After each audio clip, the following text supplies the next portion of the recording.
there's so much that you're thinking about tomorrow's class, there's so much because your brain, the way you are wired, is such that it has a lot of things, functions to do. So the fallacy that we are supposed to do everything, it's sometimes not possible because we are limited. And when you check out the reality of man, when you check out the reality of who we are as individuals, is that number one, we are very limited. I know my friends Kipchoge told us we are human beings and but you see, the truth is we are very limited. We might feel as if we are not dependent, but again we are very, very interdependent on each other. We are not entirely independent. The other thing is that we are complex. As I've said, there's a lot of things that we are doing. We are not set for one specific activity. There's so much in our lives that needs attention. Every single aspect. Your spiritual life needs attention, your academic life needs attention, your social needs attention, your financial, if you have the money, needs attention, or you have the business. I remember we were having a sister's fellowship and somebody was saying, the question was on when I have my boyfriend, should we put our finances together? There's someone out there. Then the speaker saying that wacha mkioana mtaweka pamoja, alafu one of the students akasema tunaweka nini pamoja, pesa ngapi? So you see, yes, if you have the finances or you have business, something you're running, there's that aspect of your life that is running. All these things that are supposed to work together, and they're very, very much interconnected. The other thing that we have to understand is that we are fallen creatures. The fact that the Bible says that all have sinned and fallen short of the glory of God. Now you see, it's something that was very natural as the relationship that Adam and Eve had with God. When you think of the Garden of Eden, at that moment, sin made it very unnatural to us. Such that something that was supposed to come very natural, like fellowship with God, is something that we have to really, really strive. And we have to put effort in sometimes because it does not come naturally. And that is the effect of sin that we have. But we thank God for Christ, and that Christ came and is able to make something that is very hard to us to make it easy.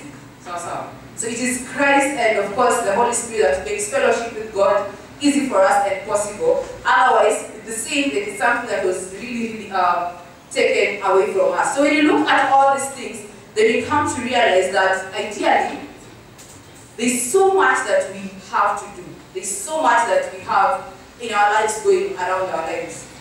Even in a day or even in an hour, there's so many things that you're thinking of. Even if you're thinking of just studies to be in class, there's so much that you're doing. So what I'm trying to say is this concept of balance. For me, I think of it as setting priorities. Not necessarily having everything on a scale or an equilibrium. That everything else is at par. Because the truth is, I don't think we'll ever have that perfect balance in our lives at any point of our lives. Whether as a student or whether as doctors in the corporate world as they are moving in. But I'd like to contrast this when you think about balance with being busy. We live in a state where everyone loves to be busy. We feel like when you're busy is when you're most productive.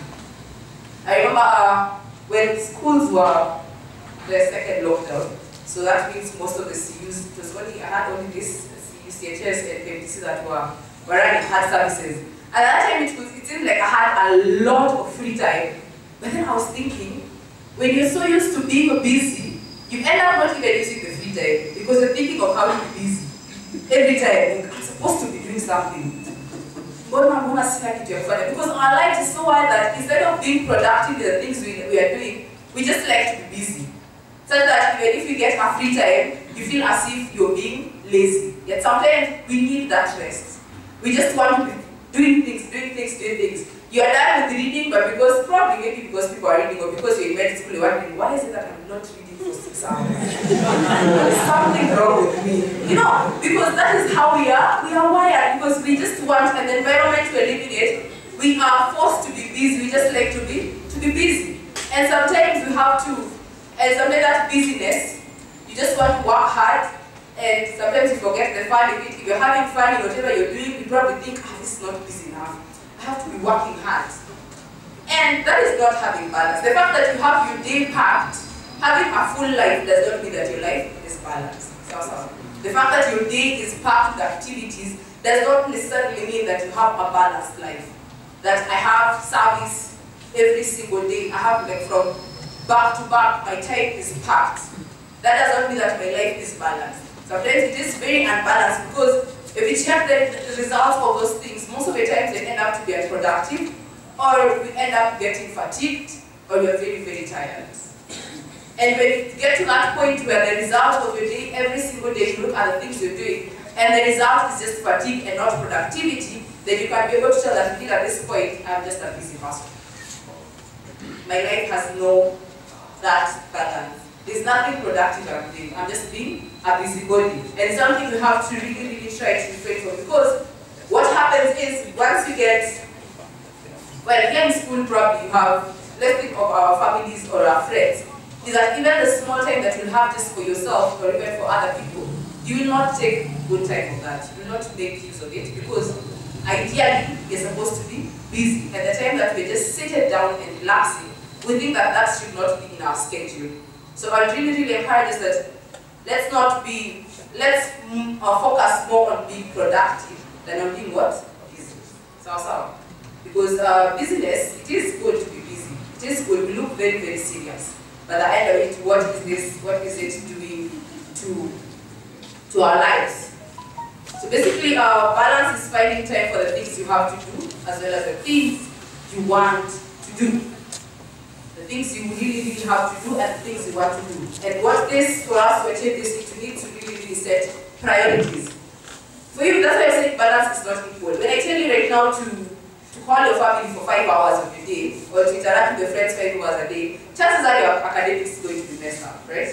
Because we check on the priority of our needs. What is it that is the priority of my time at this point? What is the priority for a specific season in my life? And after checking at the season, we check at the month, we check at the day, the weeks, and also the days. What is my priority? One of the things that we have really, really helped us in STEM, maybe that is why I was considered for this. I'm very natural. I was very spontaneous person.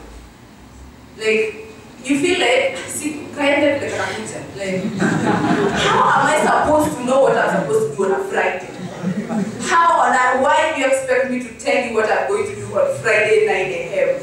But Presbytery expects me every Monday to send him my planner and tell him what I'm going to do from the moment I wake up every day up to the next Sunday. I'm just thinking, it took me a lot of time to really, really accept that it is healthy for you. Because without that, you end up losing out on some very, very important aspects of your life. You know, some of the things that we lose out are not really, really shouting or screaming. For example, if I forget to, do my devotion today, well, I can always cover up, if you forget about your family and friends for a week, well, there's always next week. It is until it has gotten to a point where this is now concerned that you actually notice it. But it started from just losing it 1 day, 1 week, in a month, and it gets to a whole time, you realize you have been so busy that you don't even have time to do your devotion. But now, when it comes to now, of course, with planning, you're able to see, anyway, I need to create time for what? For even my family. I need to create time for my friends. I need to create time for my devotion. I need to create time to read. I need to create time to do all of these things. And not just in our mind. Zile za nitafanya. Because nitafanya until it never really happens. So it's really, really important for us. And some of the things that you really notice when you are, sometimes you are not, you feel like you are busy, but you have time. But because even that time you're not using it well, you feel like you're busy, but in those things, number one, you have list deadlines, you have an answered calls or texts, or people you go to say you call back, and you're not calling back. Even the things such as intimacy with God is something that we have forgotten. Because all of us understand and know the place of seeking God and the place of just having time for God. All of us do. That's why we don't have to be reminded. But taking that from knowledge into action is is a whole different thing. Because we are so busy that sometimes we forget about this, and this is a very important aspect of our lives. And not just seeking our place of seeking the place of God and just fellowship with God, but in other aspects of our lives that we tend to forget about it because of the busy or how the life can really rush things out. The other thing is to realize that even the quality of your relationships is shallow. Where our conversations with people are just shallow. When you ask somebody, how are you? You really care about how they are, about just a greeting, because, yeah, we're used to saying, how are you?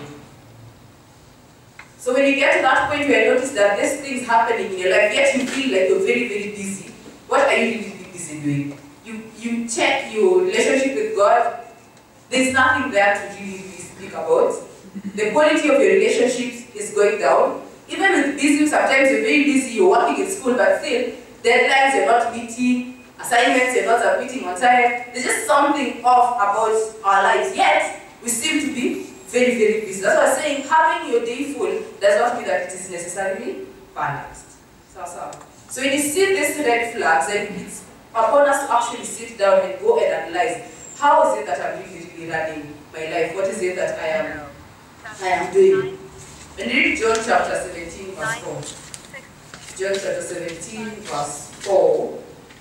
It says, I have brought you glory on earth by completing the work you gave me to do. This is Jesus Christ saying, I have brought you glory on earth by completing the work you gave me to do. And this is Christ who is able to do everything that he wanted to do. Jesus Christ. But sometimes that is not possible with us because, as I said, as human beings, we are limited. We are very, very limited. And balance, as I said, is not about doing everything, but knowing what to do at what time. So it's only Christ who can see that even he had a lot of responsibilities. And when you look at the life of Jesus, I don't think we see him as somebody who was stressed. It does not look like somebody who was stressed in his life or felt like his day was so packed that he had to squeeze in some things. His life looks like it's very much okay. Like his life is just okay. He's able to do everything that is required of him. At the same time, he has time for everything, he has time for every single thing. But sometimes for us, it's very hard. It is not easy. But there's something we can do about it. There's definitely something we can do about it. The other thing, when you read the book of Mark chapter 1, verse 35, 38.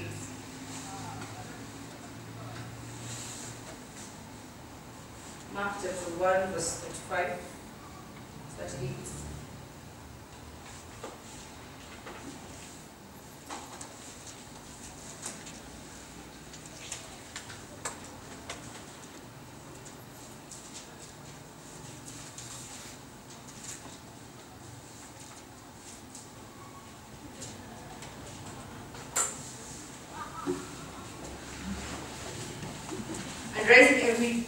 Rising very early in the morning when it was still dark, he departed and went out to a desolate place, and there he prayed. And Simon and those who were with him searched for him, and they found him and said, "Everyone is looking for you." And said to them, "Let us go on to the next town, and I will preach there also, for that is why I came out." And for that is why I came out. And he went throughout Galilee, preaching in the synagogues and casting out demons. So basically, this is what these guys are capturing Christ, that, you know what, these guys are looking for you. But Jesus tells them in verse 38 that, you know what, but let's go out to the other side and preach also, for this is why I came. So Jesus was very, very key on his mission. And despite every other thing that he had, that's why we're able to see his life not distracted, he seems like to be very, very straight on the course, and don't see him to be in a hurry or in a hustle or struggling with a lot of things, with balancing the things, his responsibilities or the duties that he had, because he was very, very sure of his mission on earth, and not allowing any other thing to distract us, any other thing to come between. Ephesians chapter 5, verse 15. Ephesians chapter 5, verse 15.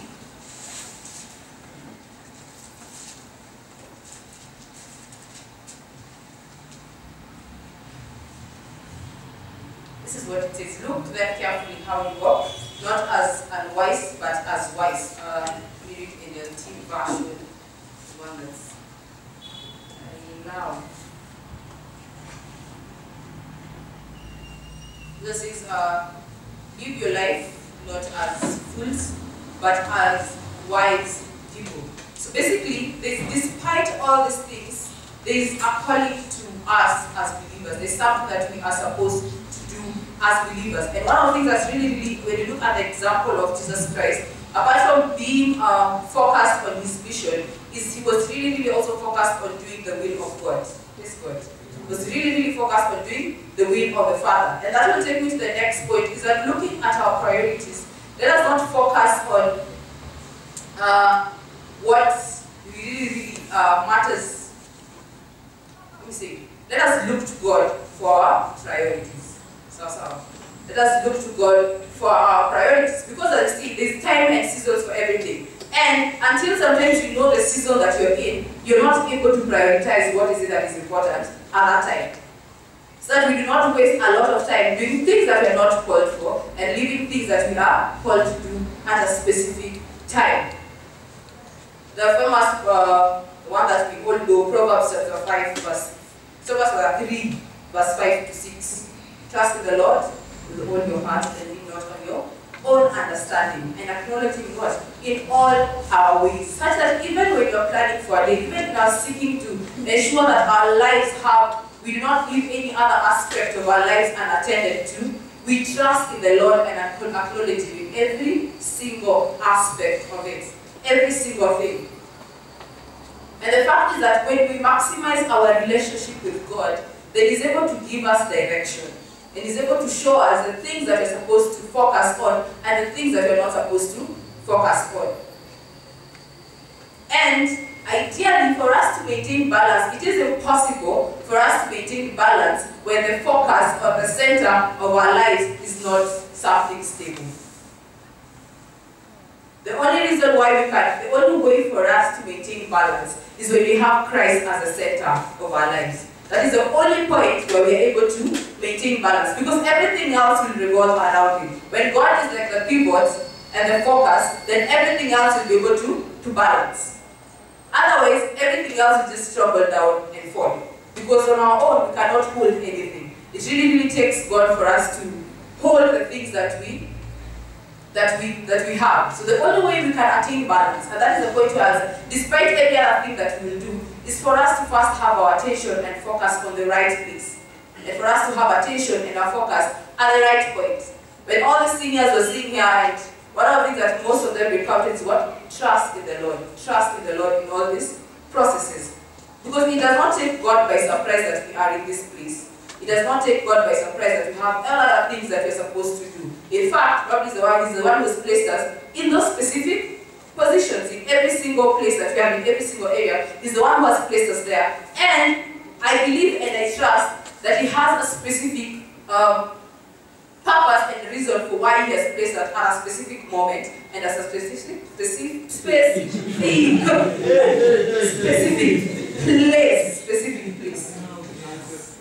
And why am I saying this? It's because when you look at all other aspects of our lives, when our focus is God, then it radiates to every other thing that pertains us. When you come to our finances, it is easy for me to be a faithful steward because I know everything that I have has come from who? God. When I know how to love the people around us, it's because the love of God is such a model and the source of the love for other people. My love for God is the model in which I love other people. It is from that source that I get love to love other people. Such that it is God and Christ in His life that is the focus of every single thing that pertains our life. Such that that relationship with God and our place and the place of God in our lives is what directs every other thing that pertains our life. Ideally, the point where we do not put ourselves as the center. We do not put ourselves as the center, that we put Christ as the center. Such that our interest and every other thing is directed by what glorifies the Father. Who is Jesus? Is directed by what glorifies God.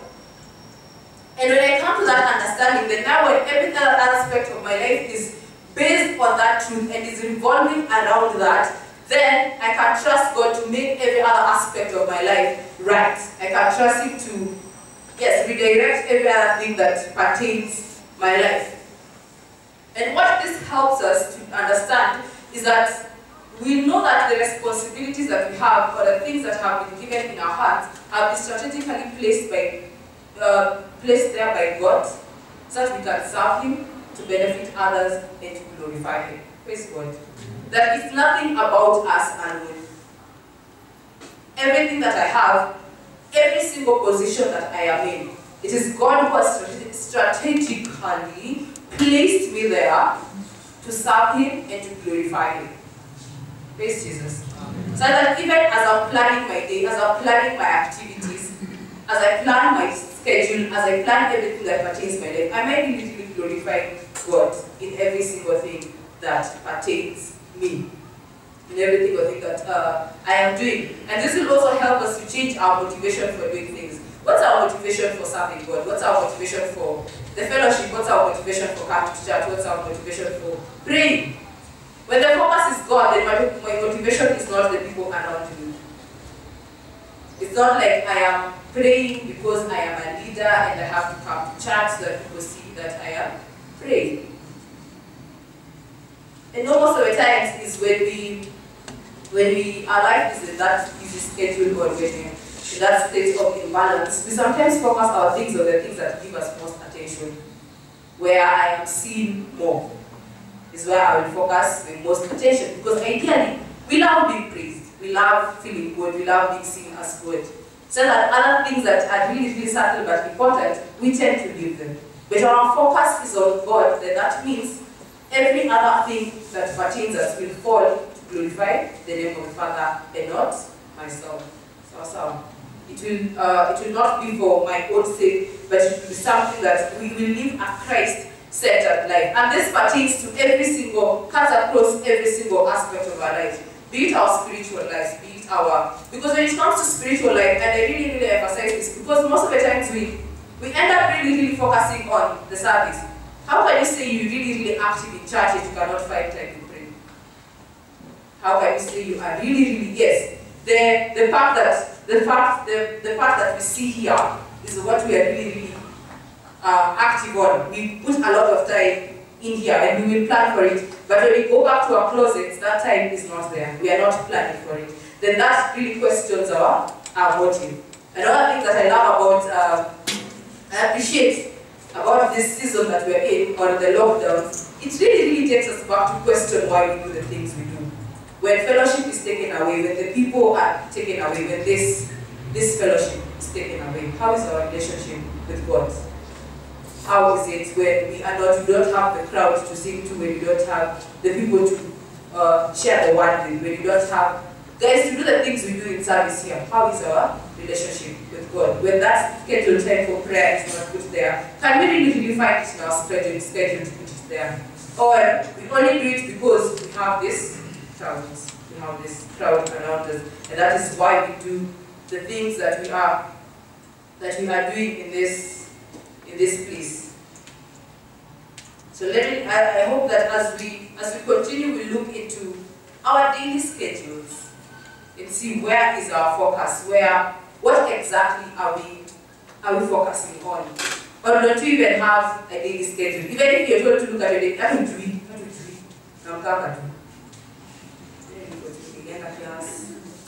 Yeah, you see all those things. And sometimes we really, really lose out on very important things because we're not necessarily creating time for them and you're not planning for them. Praise Jesus. And it takes upon us so that it is very, very important for us to have a schedule for activities. It is very important for us to have a schedule for the things that we are doing, for the things that we are interested in. And in this schedule, that is one of the things that has really, really helped me, because being my spontaneous self, there's so much that I will not manage. As a STEM staff, we have quite a number of skills get into. And one of the questions that I have gotten, and you will also get, once you, even here you have gotten a question on how do you really balance your life. One of the questions I get when it tells you people what you do, how do you really manage to, balance all those things? And sometimes I'm like, am I really balancing? It's just a matter of priority. This word. Like what you, I can't really say that I have balanced everything. And as I say, it is impossible. But according to the needs and whatever you have to do, then you balance. What is the goal? What is the need at that specific point? So if we look at our lives and see that it is my spiritual life that is not okay, then it's high time. Chances are when you check, you find that you're not creating time for it. If you find that it's a social time life that is not okay, then chances are you are not actually creating time for it. Or even as a personal time, your own time to just refresh is not there. It means that ideally you are not creating time for it. And the problem of being busy is sometimes I say, I will rest when I finish this. I will rest when I finish this. I will rest, but then we never really get anything finished. So you end up for a whole month or a whole year or even whatever period, you have not really rested because you have not planned for it. If I had thought of sharing my weekly planner here with you, and you will see the whole of Monday, your time, capital letters, rest, your time. Because there's a place for that. Life can be so busy and you're so active in other things that you really don't have time for yourself. So until we actually get to the point where you really love that time and you schedule for it, then we will never really have it. Especially in this context, where you have, I think, who's this I was studying, for the first time I'm interacting with Susan, and she's telling me an exam for the first time since I met her. And I'm like, hi Susan, I'm this Judy. She's either reading for an exam next week or in 2 weeks' time, or it's doing one. I'm like, and you people are always, hey, I think the wisest decision I have ever made in my life. Anyway, I thank God. But that is how much life can be very busy that we really never find to rest. Just at that rest time, it helps you to evaluate and think, really what area of my life am I neglecting? Social life is very important. One scenario that was shared one time with one of our teachers, saying that there's a schoolmate who made it very well in life and got, I think she went to Harvard or Oxford. Then after got a very good position in a very world-class organization.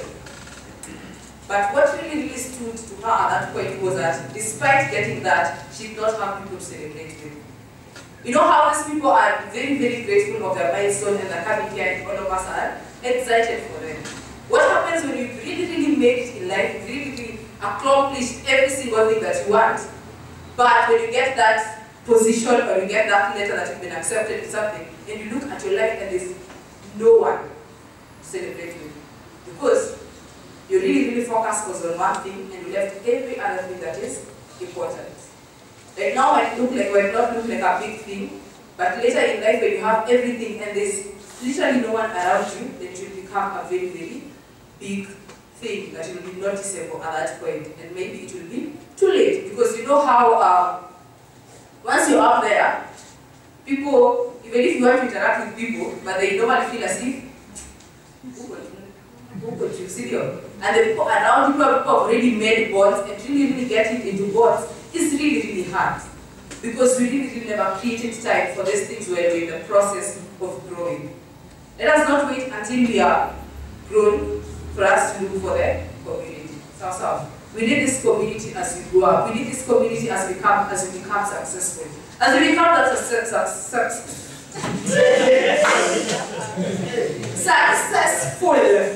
doctor, or for us we go into different paths, either producer or dancer. You know, all these things. We really have people to celebrate with at that point. How might it be just your own? And of course we know how many cases of guys who be depressed and all those things. So we cannot really overemphasize the position, the place of our social life.